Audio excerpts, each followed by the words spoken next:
Yeah, normally I don't sit when I record. I digress. My name is Schemmel. I'm best known as the voice of Goku for Dragon Ball Z for the last 17 years. I've also done hundreds of other voices for various shows, including, most recently, Fallout 4, where I play Strong, and some other characters, Halo 5, Dishonored, the latest Dishonored game coming out, Guild Wars, Smite. I'm also in Sophia the First, believe it or not, for those of you Sophia the First, that's King Habib. And Slim the Fish. And let's see, I'm just giving you this idea.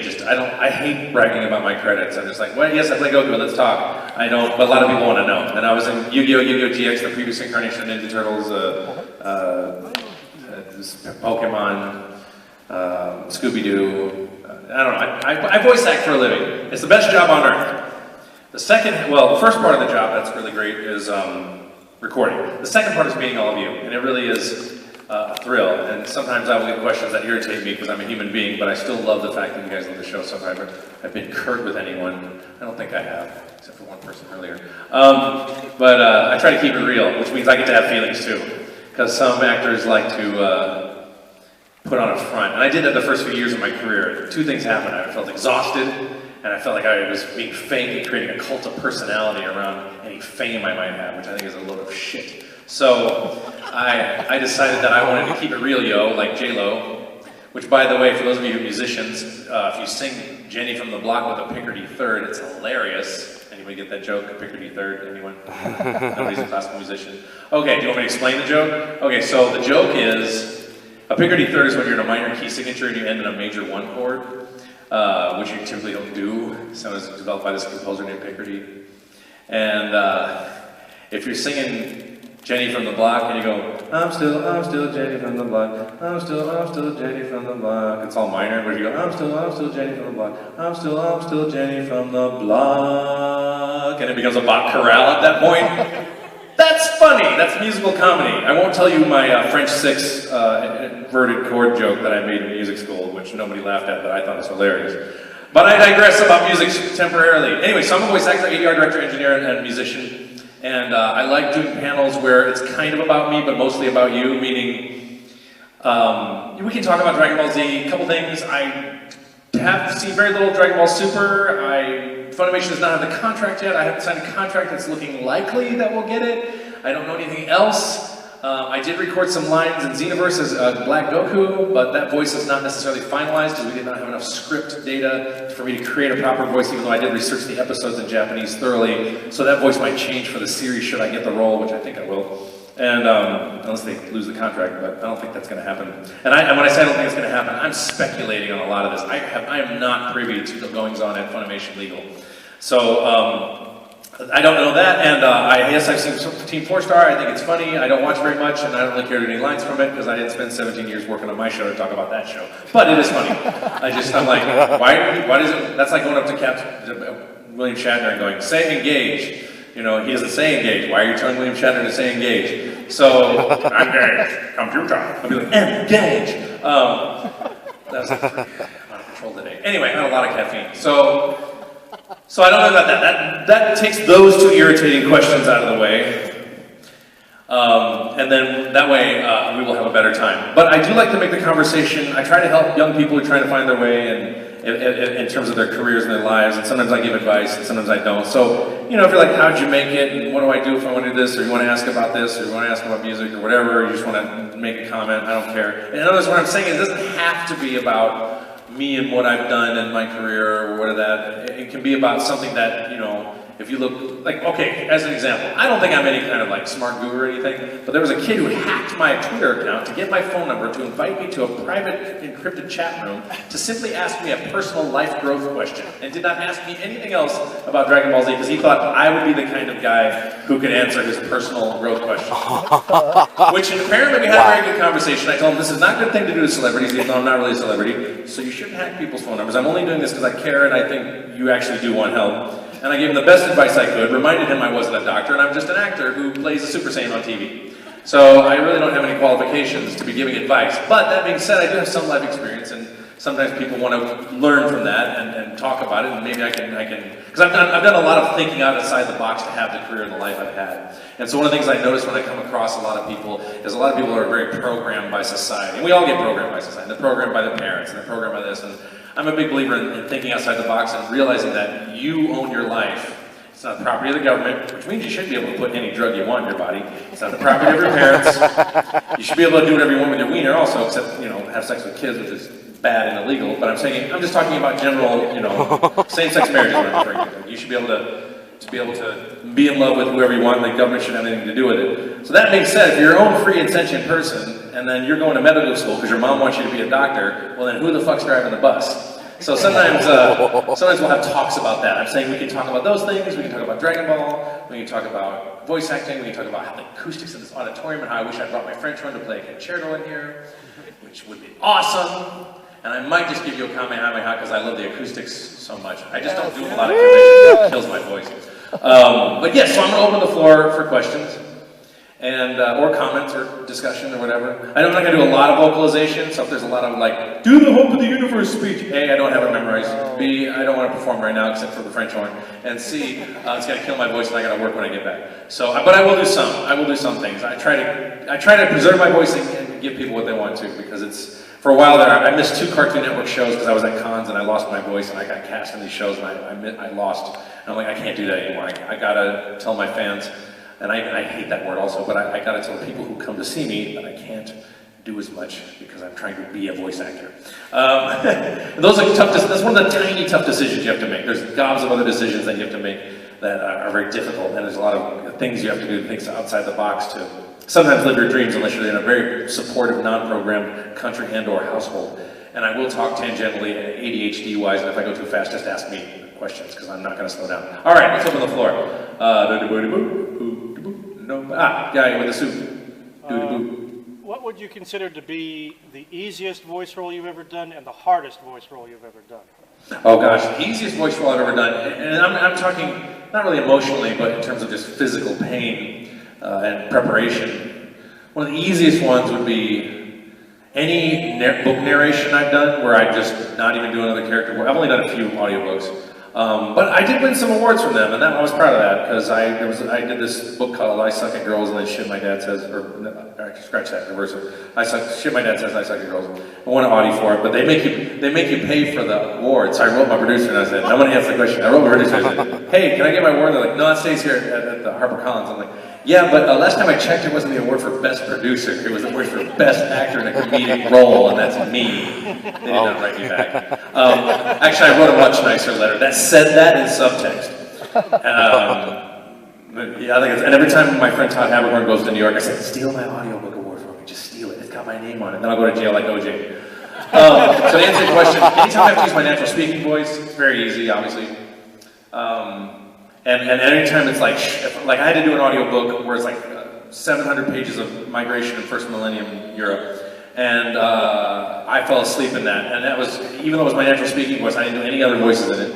That was painful and exhausting, because here's a reading about the Merovingians moved westward towards the middle of Europe, and then they found the Germanic sites of the whatever you're doing this shit. Anyway, so the hardest voice I've ever had to do, outside of Goku, was, believe it or not, a character called Colonel Cossack on Thumb Wrestling Federation. For those of you who ever saw Thumb Wrestling Federation, anybody who's seen Thumb Wrestling Federation, I play about 12 different thumbs on that show. I play Colonel Cossack, and the guy that sounded like Bill Cosby, and the guy that sounded like a Canadian, and the guy that sounded like there's another guy. Oh, guy that sounded like this! He sounded like Dracula. But Colonel Cossack has to be said like this the whole session! That loud. That loud, the whole session in the booth. And I used to book 4-hour sessions, like that alone hurt. Finally I said, A, I'm not getting in the booth without a check, because you guys don't pay. And B, I'm only doing 1 hour at a time. And then one time I asked the director, I said, can I just not scream a few lines? Because yeah, but it's just funny when you yell every single line. And I'll admit, I love that show, actually. It was a very funny show. And one of the, I can take credit for one of the ideas I had, which they did make into an episode. I told the head writer and the director, I said, hey, what if Colonel Cossack has a dream where he has a nightmare and he's in the Arm Wrestling Federation? and this giant arms, it's not thumbs anymore, they shot it. I didn't write the episode, I just came with the idea. So I was very proud of that. I was like, oh yay, they took my idea, yay. I told them to. I said, take my idea. No, go for it. I didn't ask for anything.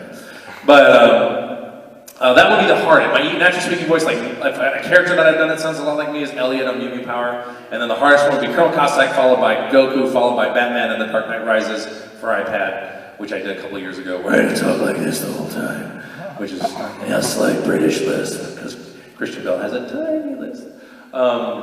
And then, okay, next question. I hope that answered your question. And by the way, all my answers will probably be tangential like that, but I will answer your question, yes. What do you prefer, the series or the theatrical ones, like the movies and stuff? Well, the live action movies or the Talking about the animated. animated movies? I like the series just fine. I like Kai quite a bit, but I'm really, really proud of and the biggest fan of Battle of Gods and Resurrection F. That's the best work we've ever done, and I'm super proud of it. So, yeah, those movies. There, that's a short answer. I'm trying not to digress. Behind you, yeah. I am black from the waist down. No, I'm joking.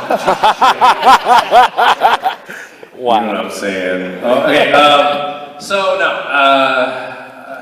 I think I probably will. I did record some lines as Black Goku for Xenoverse 2, and I did watch the episodes to create a voice for it. I'm probably not supposed to talk about it, but I don't give a shit at this point because everybody keeps asking me, and they need to release that shit so people will stop asking me. Although I have not recorded anything, honestly, have not recorded anything for Super. It was basically, Chris and I were frustrated because we did not have materials for Super, and I wanted to create the voice around not just what the character looked like, and I didn't want to do a variation of Super Saiyan 2 or 3, and I wanted to create something that would embody an inverse negative version of Goku. So a lot of you will say, oh, it sounds like Super Saiyan 3, it sounds like this, it's a little nastier, it's not quite like that because I don't remember what I did, but there's more gravel to it, it's a little pinchier and a little meaner. It's not, Super Saiyan 3 is just chill, but still good Goku. He's just like, this is what I call Super Saiyan 3. That's, like that. But that's the chill version. And I do that for a couple of reasons. One, there's only so high and loud I can scream. Two, he looks more chill. Three, the logic would be that there's a certain amount of energy he has to contain, to do what he's doing. So I'm just reading the animation and reading the script and trying to figure out, what the hell am I going to do. So for Goku Black, and I do find some of these subtitled versions which contain Goku Black to have lots of sentences that could be interpreted as highly racist. It's kind of embarrassing, and I hope that African American people everywhere will not think that the Japanese are racist. I'm not saying anything. I do find a lot of racial undertones in a lot of anime, but I'm not making a comment or judging. And I've directed a decent amount of it and been in a lot of it, and I'm like, really? Did they say that? But then again, there's hentai. So there's that. But go watch the Goku Black episodes, and just watch the subtitles, and there's some pretty funny lines in there that would be missing. If someone were watching this series who didn't know what was going on, they would be probably offended by it. But they are humorous nonetheless. Next question, yes. Oh, well, did you just have one? Is that you or your buddy? Okay, let me move around the room, but find me later. We've got enough time for everybody to have a freaking question. There's not a lot of people here. Guy in the hat. What are some techniques that you do to maintain your voice, like throat lozenges or whatever? Yeah, I like to talk about this because I get irritated with a trend I see in voiceover where people start kind of pampering their voices instead of focusing on proper vocal technique. And if you focus on, I use lozenges, or there's a Chinese serum I discovered through other voice actors that is very effective in controlling swelling. And I learned this philosophy. I believe in proper technique because as a former professional French hornist, I knew a lot of guys when I was growing up playing who had to have Carmex on their lips or some kind of wax on their lips to play. There's a problem with that. The problem with that is that's not always a consistent application, and two, you rely on it. So what if you get to the big symphony concert and you've got no freaking Carmex, and you're not used to your muscles playing with your saliva? And this is why why some classical musicians take beta blockers, because we do use our saliva to lubricate the mouthpiece, and when you get nervous, your mouth dries up, so they'll take beta blockers, which I never did. I just figured something else out. I just didn't want to be on drugs when I was on stage. Otherwise, no, okay. I didn't want to take beta blockers, and so what they'll do is they'll take the beta blockers so they won't get nervous and their mouth doesn't dry out and they can wet their reed or keep their lips wet for playing the brass instrument. That being said, I became a person who was from a school of thought as technique really solves a lot of problems. So I'm a real stickler for technique. And luckily, I studied with some of the finest horn players in the world, under the best conductors. I was very privileged in that regard. I got very lucky, and I had some really great vocal coaches when I was a vocal minor in college, and I conducted a choir for a while, and I did a lot of singing. All of those skills, especially the brass playing in particular, and the breathing techniques we do in the exercise. We do exercise with a ping pong ball. There's all kinds of shit we do. What that does is all those techniques are 100% compatible with voice acting. So when I say 80% of my classical music training translated to voice acting, I'm not kidding. I had no real acting experience before I auditioned for Dragon Ball Z, other than turning down the volume on my television and making up voices in real time since the time I was 5 years old. And I used to like to dub my friends from afar. I would just see them, and I'd have a friend next to him, and I would pick a random couple in the restaurant or whatever, and if they're in a fight, I would ad-lib it, or if the conversation could have a double entendre, I would make it very raunchy and dirty, and we'd laugh our asses off. And I would do impersonations to try to fool people at drive-thrus, and I enjoyed changing my voice because I was fascinated by, as a child, Rich Little. As you know what Rich Little is. He's a famous comedian from the 70s and 80s who's best known as impersonations. And he still does work today. He's still alive. I saw him at a White House benefit video. I saw a White House benefit video he was speaking at in 2008, I think. So he's kind of slowing down, but he can do such good impersonations.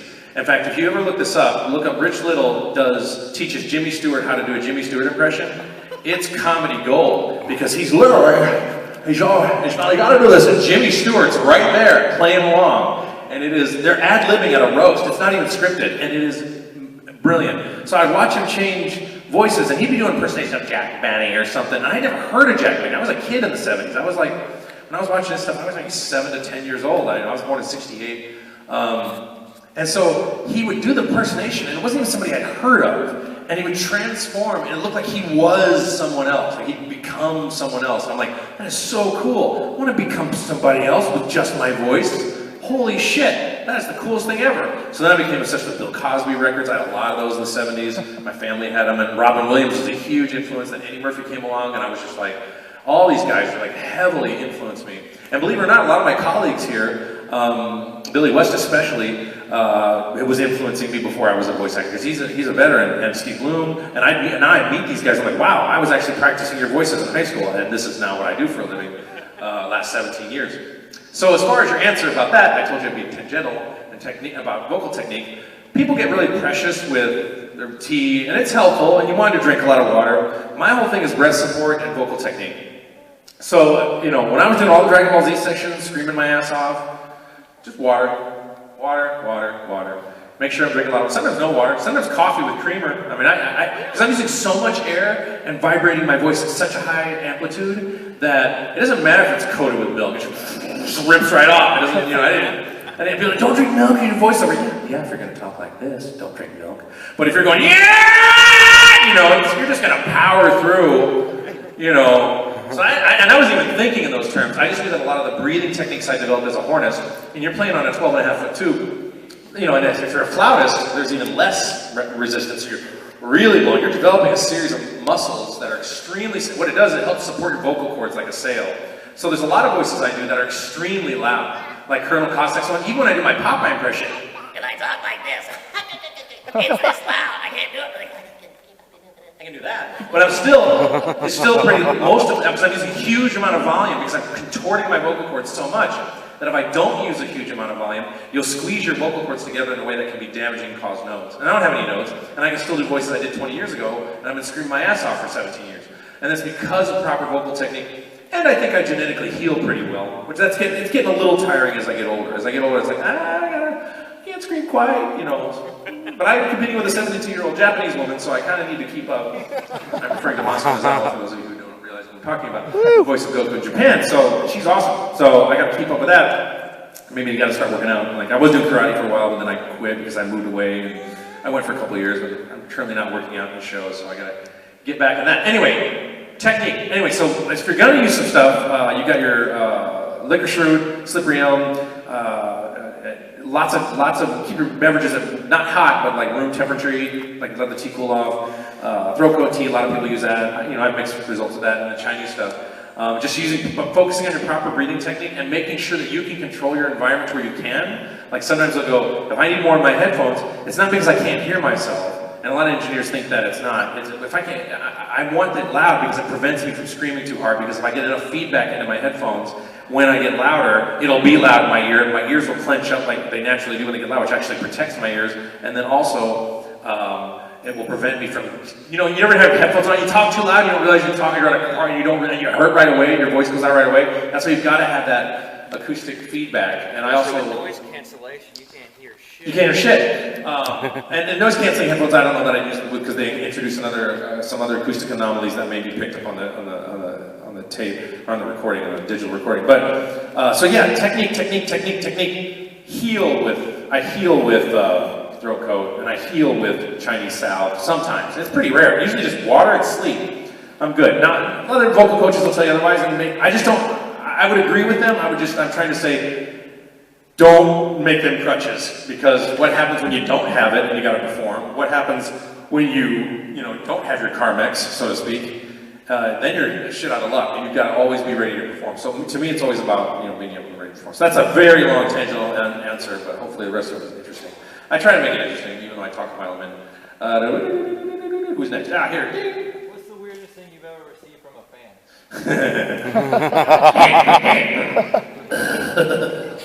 Yes. Yeah. Yes. Oh, weirdest thing. Sorry, I love that show. Before I was a voice actor, I love that show so much. I was a voice actor in '99. That show came out in the early '90s. There's an old Warcraft game. That was not World of Warcraft. It was like Warcraft 2 or 3. And it actually had a feature. It says if you want to replace the voices of the peons and the peasants and they go, oh, okay, time, and they do the whole they do little Britishy things. If you guys ever played that game, it's a very old school game. I recorded the bad guys as Beavis and one as Butthead, and I did all the sound files, just like,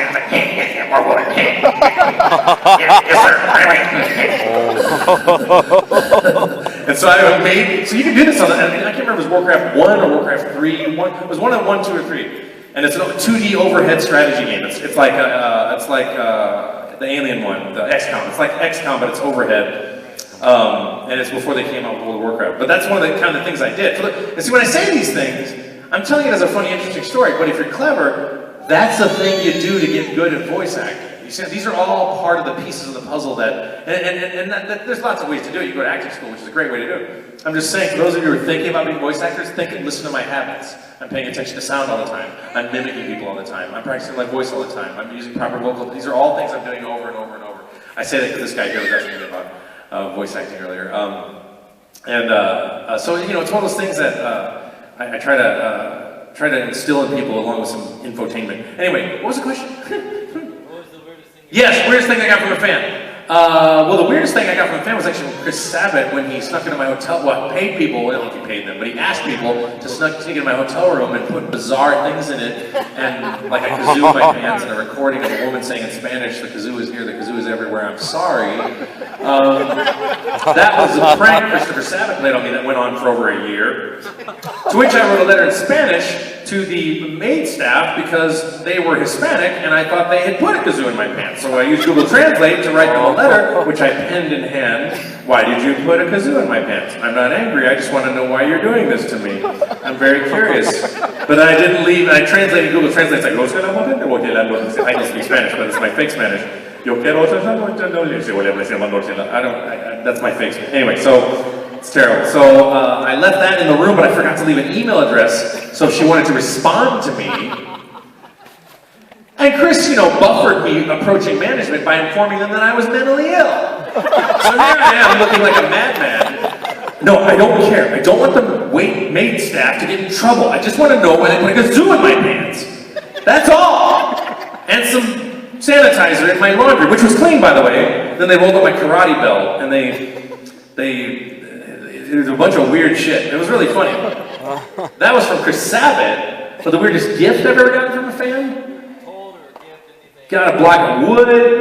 You have the occasional fan who tries to sleep with you. You have the occasional bad dessert they made you that you eat and get sick from, or the really awesome dessert that you wish they would make for you every day. I've had to sign a birth certificate. I've had people tattoo my autograph on their body, which makes me extraordinarily uncomfortable. Because I don't know if I'm going to be an axe murderer later. Like, what if he's like, oh no, my favorite hero, Schemmel voice of Goku, became an axe murderer. I'm going to cut this tattoo off my body. Like, I get worried that, like, so I told the guys, like, look, I'll let you put I'll sign this, but if I turn out to be some, like, asshole later, you gotta make it about the work. And if you like my work as an actor, you don't get to get mad at me because, I don't know, I shot my third wife, like Robert Blake or something, or whatever he did. Like, I don't expect to do those things, but you never know what life's gonna hand you. And so I'm always like, I don't know. That's why I won't let my girlfriend, I won't let her, she grew up hunting and she likes guns and she grew up in Pennsylvania and she's like, I want a gun for the house. I'm like, no. She goes, why? I go, I don't want to be Phil Hartman.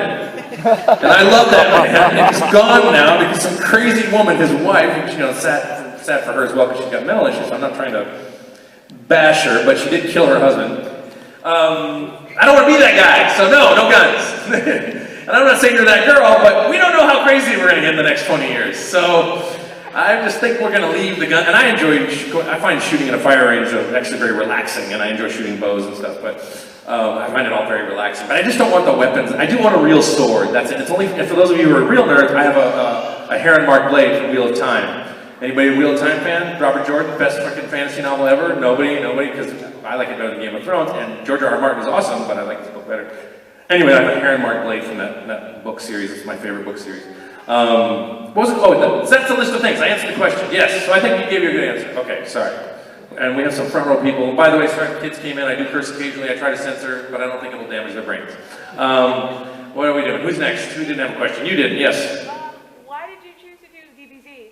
I didn't. I just auditioned for, well, what happened was there was an open casting call for an anime, and I was a professional French horn player in an orchestra, and I had a studio of about 30 students in Dallas, Texas, and various areas. I was teaching in Garland, I was teaching all over.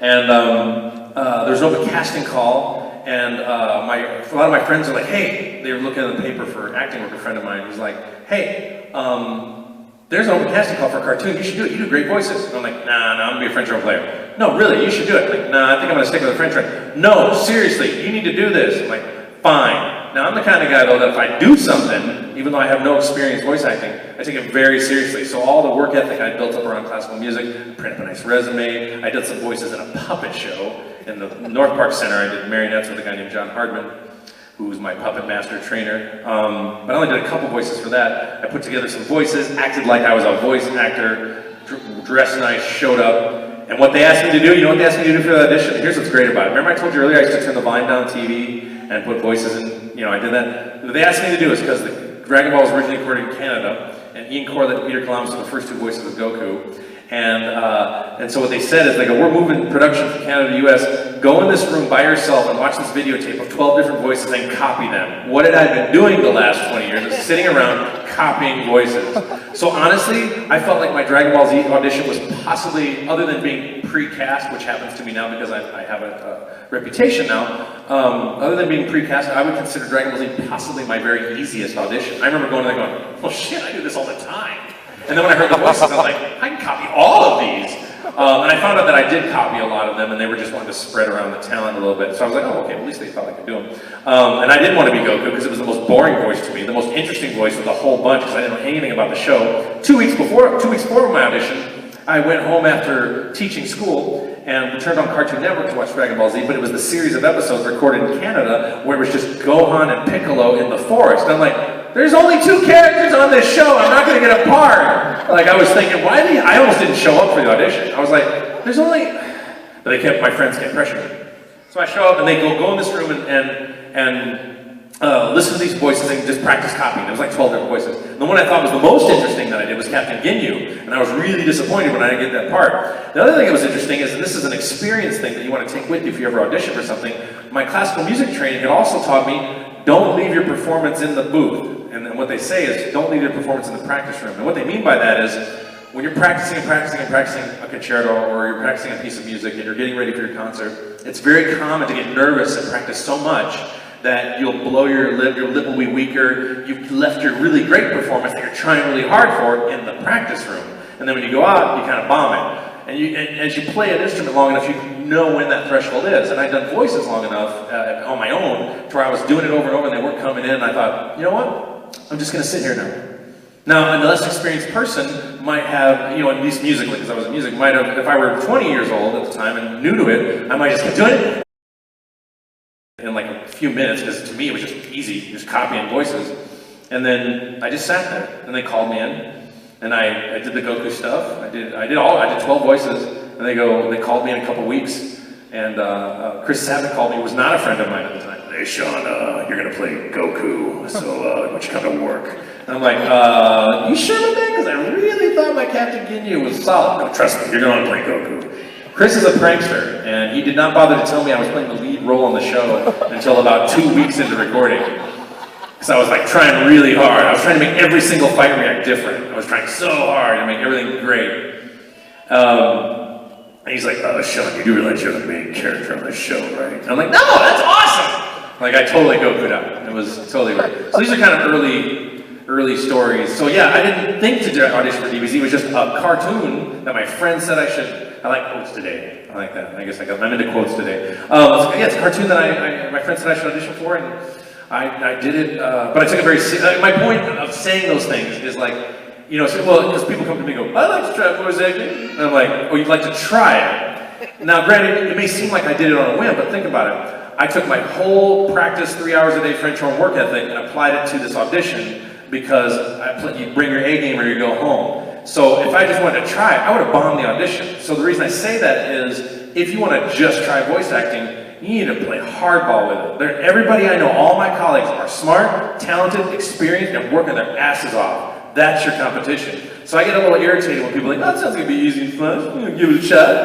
Okay, well, I'll just go try your law degree, really. Let's write some laws. Woo! You know, like, I take it very seriously, you know. And I'm just saying that if you're gonna do it, really know that you're in love with it and it's something you want to do. And you can experiment. You can go try it very aggressively and fail and go, wow, I found out I really hate voice acting. Because I thought I was going to be a professional French horn player. That's all I ever wanted to do. And when those first 2 weeks in the booth, I felt like I'd come home. I'm like, oh my God, this is a dream I had that I didn't know that I had, that's happening. Which is the exact same thing that happened when I did an episode of Scooby-Doo, and Frank Welker's in the booth 10 feet from me, and I'm crying, trying to read my lines. I'm like, oh my God, this is a dream I had, I didn't know I had. Because I never thought I wanted to work with Frank Welker, but then once I was like freaking out.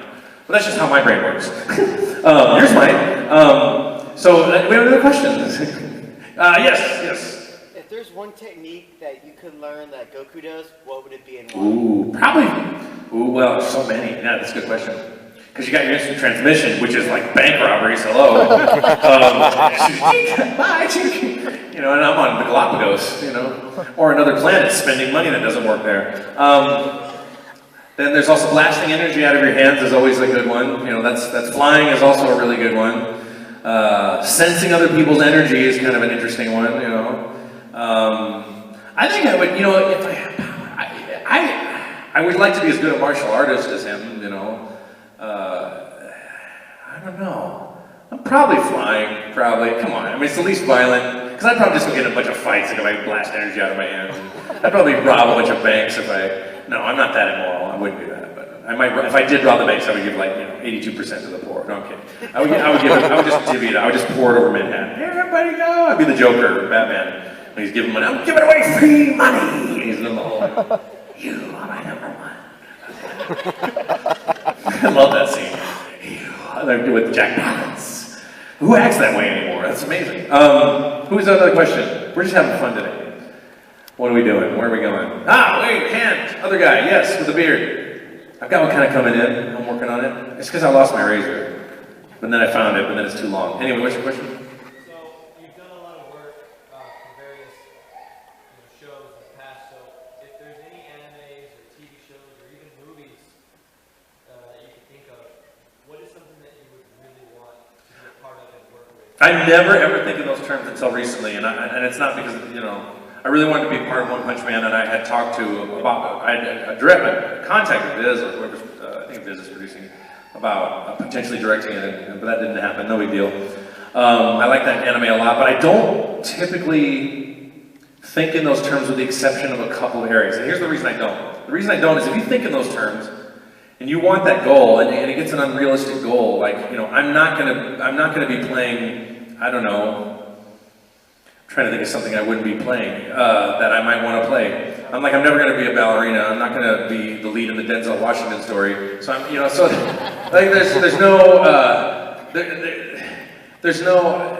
When I think in those terms, then you can potentially get attached to something that you'll never get. And there are other actors who like have a goal, they want to be on Star Trek, and they get there someday, and then they're on Star Trek, and they've had the goal since they were little, and that's fine. And if your brain works, that's fine. But there are books that I've read that I like. If they do an adaptation, an on-camera adaptation of the Wheel of Time series, the Eye of the World, the Wheel of Time series, I would love to be in that show. I wish I could have been involved in casting for Terry Brooks' series of Shannara. I read The Elfstones of Shannara in high school, and I know a couple of cast members now. And I've been in a van with Terry Brooks, and of course, here's what I didn't do, which a lot of people would do, that I don't recommend you do. I didn't do this.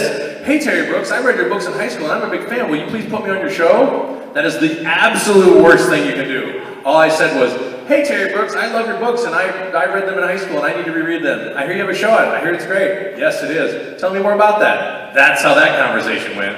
Because you don't want to, a lot of people do that to me, and it's not cool. And he doesn't want to be put in that position. But there are books, like, that would be a part of. You know, I gotta admit, I was a huge Star Wars fan when it first came out in 1977, and I do think it's still pretty cool, but George Lucas has kind of ruined a lot of the magic for me on the re-releases. And then the first 3 films just blew. So, but it's his artistic vision, I get that, I respect it. But being part of that universe, and at least in a vocal way on a series, I would enjoy. I think globally it would be something like a show like The Simpsons, where I create a voice that's mine versus dubbing or mimicking someone else's voice that goes on for 20 years, that becomes an iconic thing like The Simpsons would be kind of the ultimate goal.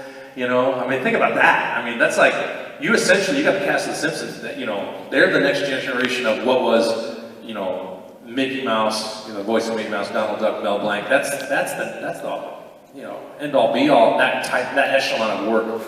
Even more so than Pixar films, as far as I'm concerned, which are great films. But and I have issues with celebrities doing voices who can't do voices, but I don't have issues with celebrities doing voices who can do voices. You know what I mean? Because a lot of times it's just crappy voice work, and I'm like, really? You let them do that? Because the producer wanted to hang out with them, and they don't care, and they think it sells more tickets, and so it's.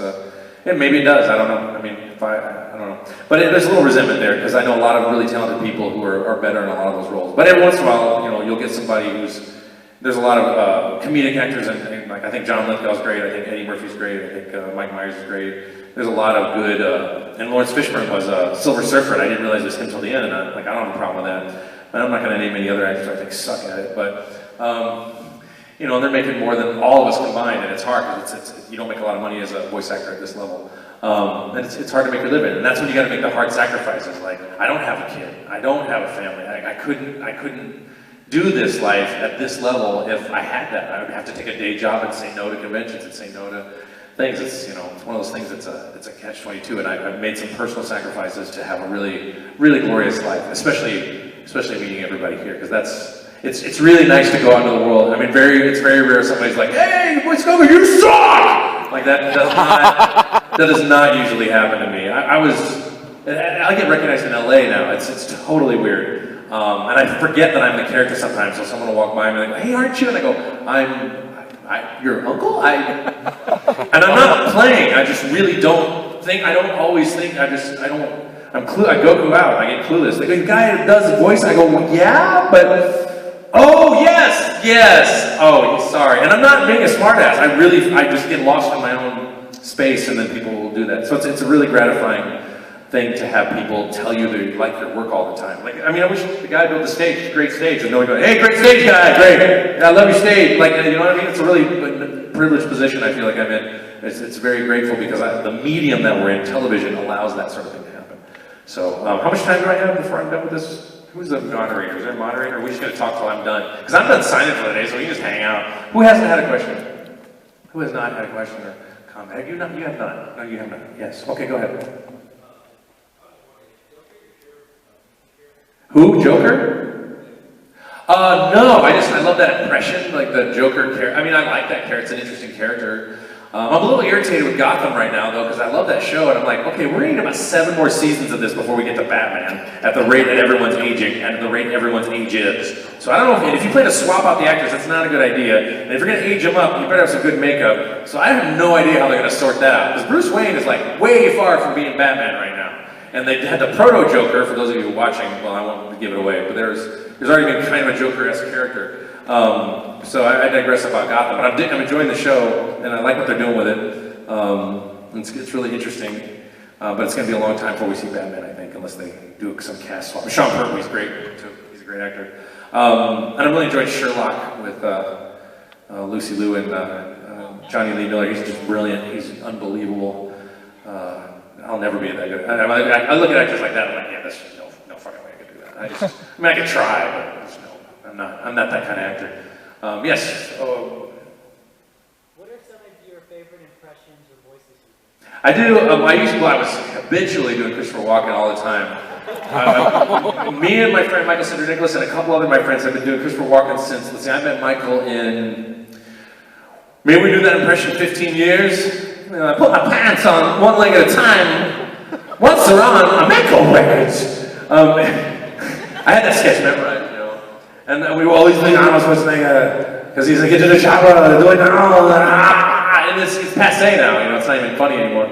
And I would do Bill Cosby before he got in trouble, see, and I used to post my Bill Cosby word of the day on Facebook. And the Bill Cosby word of the day is riboflavin. I would just look for words that would sound funny when he says them, that were like usually involved in the pharmaceutical and that was no pun.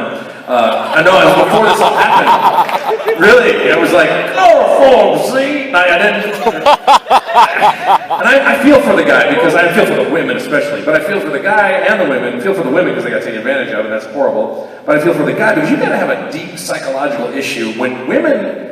I can tell you just, even at my level, I don't get a lot of girls throwing them, but even at my level, you'll have some fangirls, and there was a couple of women that were like, I would have slept with him, he didn't have to chloroform me. So it's a very complex psychological issue that I hope everyone gets justice for, particularly the women. But it's sad, and I go, God, and I don't do this thing, he's my hero. Yeah, he's one of my artistic heroes still. I'm not going to go, oh, he earned it, so therefore I'm throwing out all the contributions. I'm not going to do that. I'm going to say, this is a messed up individual who needs help, and these are people who deserve justice, but his art is awesome, and it's still awesome to this day. And I learned, most of my skills I have around storytelling come from listening to Bill Cosby records, so I'm not defending him morally, only artistically, because I'm not going to have this bite me in the ass on a video that somebody circulates, because that's the reason I stopped letting people videotape my panels, and I only allowed it today because I didn't feel like telling anybody not to, because what happens is I will shoot my mouth off, say stupid shit, and then I'm getting flamed for years. And I don't have the money or resources to do like Silent J and Bob and knock on everybody's door and punch them in the face, which was my personal fantasy for all you fuckers out there who do this to me.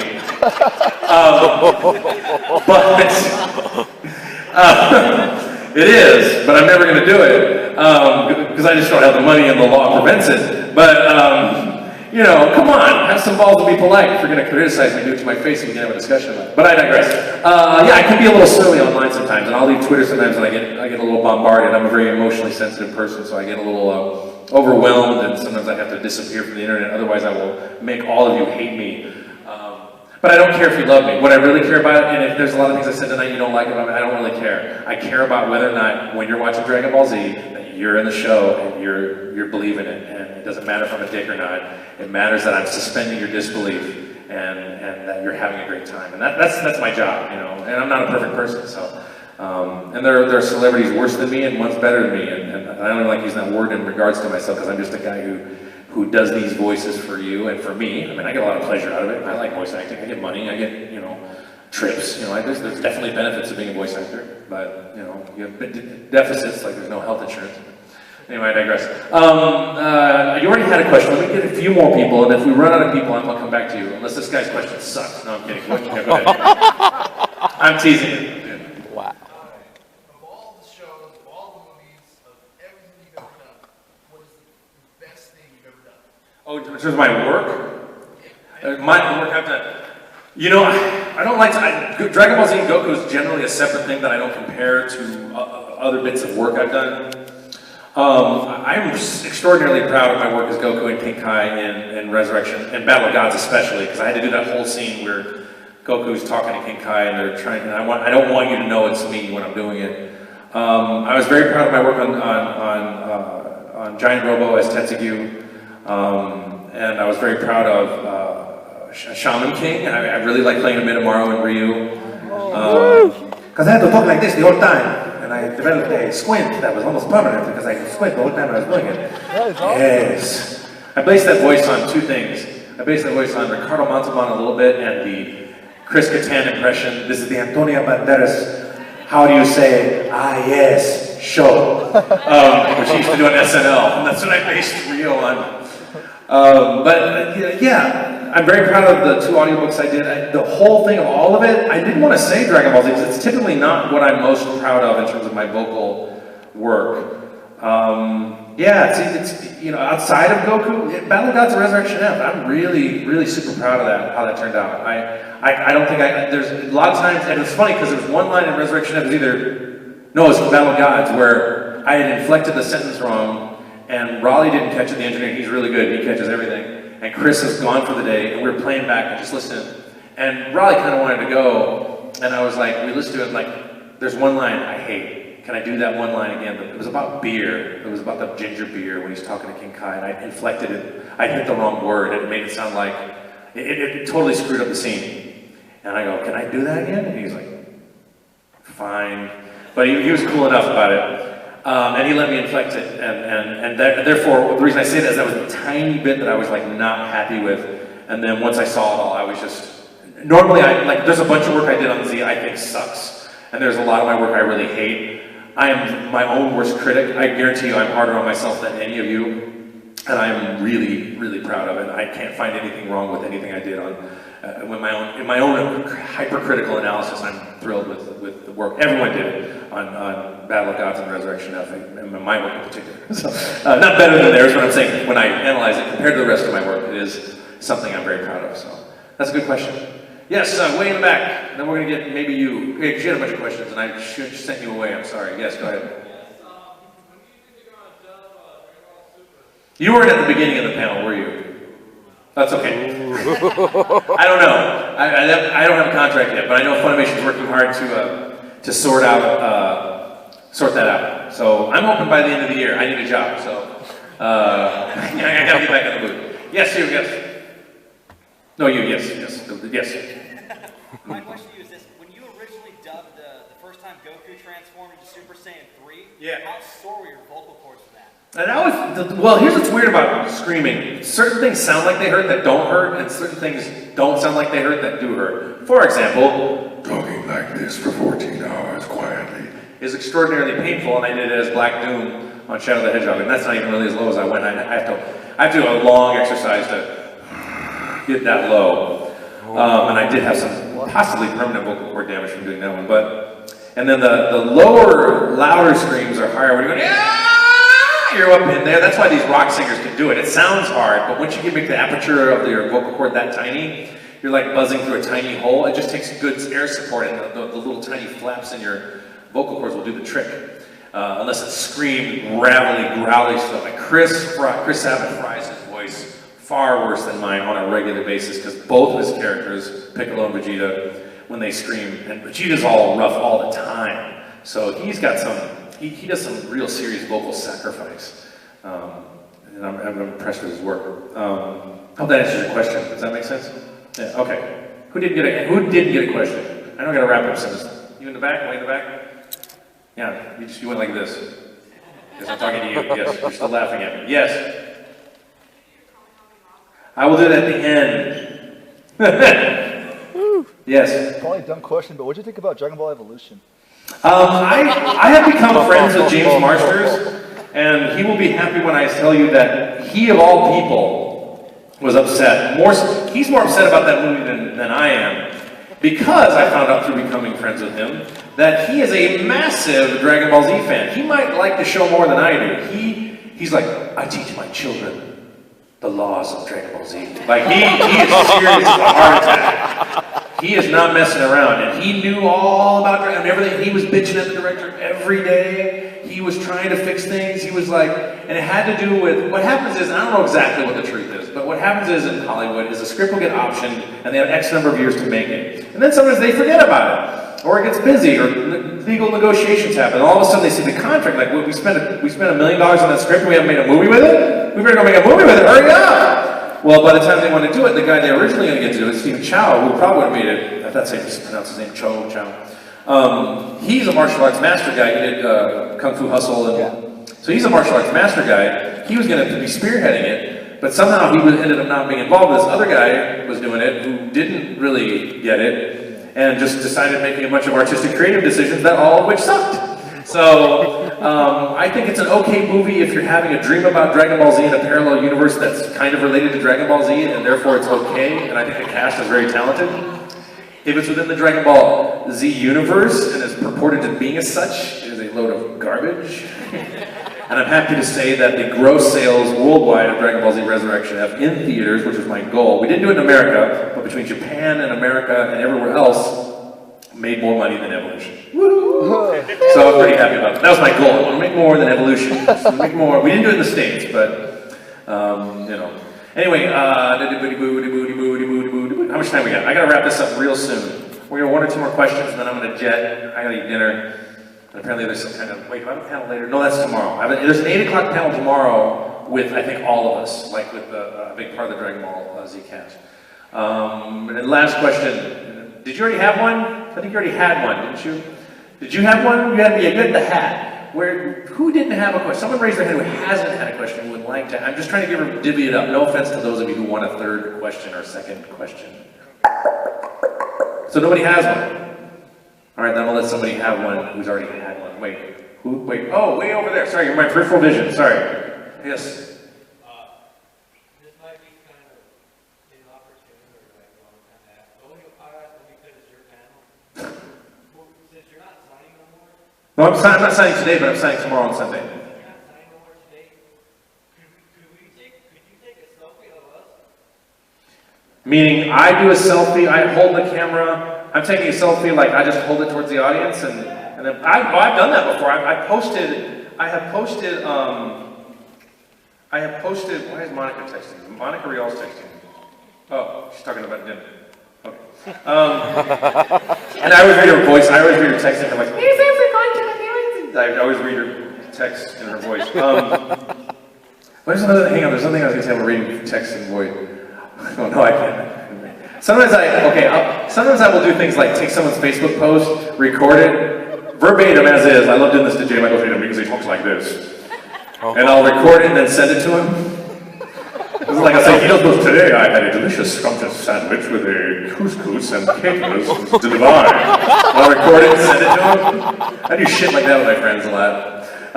For some reason that just made me think of it. Yes, a selfie. You were absolutely right. Normally I'll just take a picture of the audience, but I don't know if I've ever done like a big group selfie. I think I might have maybe once. Let me see if I can. Yeah, you guys are there. Hang on. I can hit the button. Hang on, I hit the button. There it goes. Yeah, cool. Put that on my Twitter. Thank you. All right, I'm going to wrap it up. You guys have been awesome, man. Thanks for letting me just babble mindlessly. I appreciate you so much. And is my guy here? There's supposed to be my... there he is. Yes. Okay. And big panel tomorrow at 8. I'll be signing all day tomorrow and Sunday. And Chris Sabat will also be here tomorrow signing. He just had a delayed flight, but I talked to him. He's on his way. And thank you so much. And I'm really excited to be here in Corpus. Thank you.